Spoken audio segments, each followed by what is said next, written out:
Hai teman-teman semuanya, kembali lagi di sini. Mungkin teman-teman yang sudah mempelajari akuntansi sampai saat ini pernah bertanya bagaimana sih sejarah akuntansi? Nah, coba kita sedikit membahas ya tentang bagaimana sih sejarah akuntansi yang sampai sekarang sudah bisa digunakan. Dari skala home industri kecil sampai skala industri yang sangat besar, dari nasional sampai internasional, semuanya memakai akuntansi. Nah, berikut ini kita akan membahas sedikit bagaimana sejarah akuntansi. Jadi, pada awalnya, pencatatan transaksi perdagangan yang dilakukan oleh zaman dahulu, yaitu dengan cara sederhana, yaitu dicatat pada batu, kulit kayu, dan sebagainya.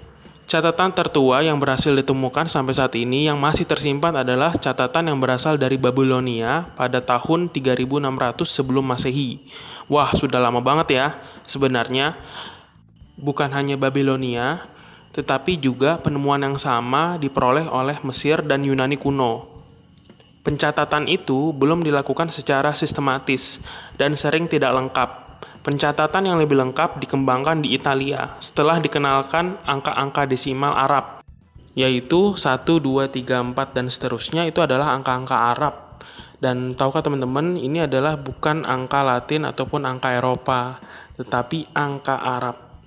Kemudian, perkembangan akuntansi terjadi bersamaan dengan ditemukannya sistem pembukuan berpasangan atau yang mungkin kita kenal sebagai double entry system oleh pedagang-pedagang di Venesia di Italia, yang merupakan kota dagang yang terkenal di Italia pada masa itu.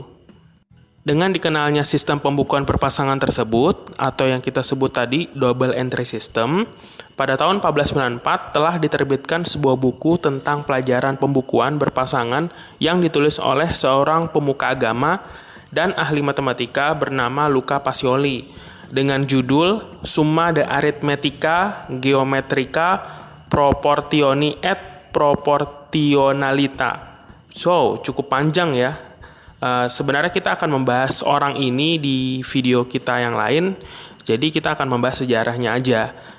Nah, sebenarnya di buku tersebut itu lebih banyak membahas tentang matematika, namun ada beberapa bagian pada isi buku tersebut itu berisi tentang pelajaran pembukuan untuk para pengusaha. Nah, bagian yang berisi pelajaran pembukuan itu berjudul Tractatus de Computis et Scriptorio, dan buku tersebut menjadi terkenal di Eropa Barat dan di beberapa benua lainnya karena kehadiran mesin cetak pada tahun 1450 itu membuat karya Pacioli semakin terkenal. Sistem pembukaan berpasangan tersebut tahun demi tahun kemudian dilanjutkan dan dikembangkan oleh para pengarang berikutnya. Dan perkembangan pada sistem pembukaan tersebut itu disebut dari asal negaranya. Misalnya sistem Belanda, sistem Inggris, dan sistem Amerika Serikat. Sebagai contoh, misalkan sistem Belanda atau tata bukunya itu disebut dengan sistem kontinental. Sistem ini yang kemudian dipakai oleh pada zaman penjajahan Indonesia. Kemudian ada sistem Inggris dan sistem Amerika Serikat, ini juga sama sebenarnya, yaitu kita sebut sebagai sistem Anglo-Saxon. Namun sekarang banyak negara yang memakai sistem Anglo-Saxon. Jadi ceritanya, pada abad pertengahan dulu, pusat perdagangan pindah dari Venesia ke Eropa Barat, terutama Inggris menjadi pusat perdagangan pada masa revolusi industri. Pada waktu itu, pula, akuntansi mulai berkembang dengan pesat. Pada akhir abad ke-19, sistem pembukuan berpasangan berkembang di Amerika Serikat yang disebut accounting atau akuntansi.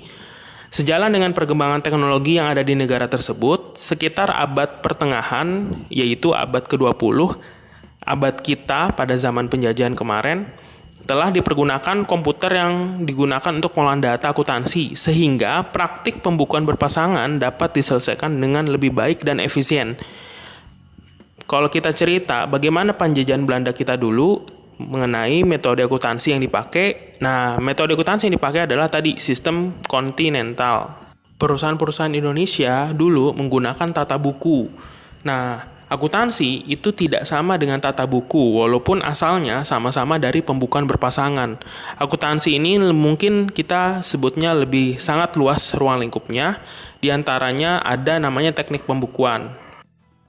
Setelah tahun 1960, Akuntansi cara Amerika atau Anglo-Saxon mulai diperkenalkan di Indonesia. Jadi, sistem pembukuan yang dipakai di Indonesia dulu berubah dari sistem Eropa atau Belanda tadi, atau yang kita sebut tadi kontinental, berubah menjadi sistem Amerika atau yang kita sebutnya Anglo-Saxon. Nah, mengenai Anglo-Saxon sendiri, mungkin kita akan bahas di video berikutnya ya. Nah, kurang lebih seperti itu teman-teman. Semoga teman-teman di sini bisa memahami lebih jauh bagaimana sejarah akuntansi secara sederhana. Jangan lupa subscribe, komen, dan like, dan sebarkan video ini ke teman-teman kalian ya. Oke, sampai jumpa. Good luck untuk kita semua.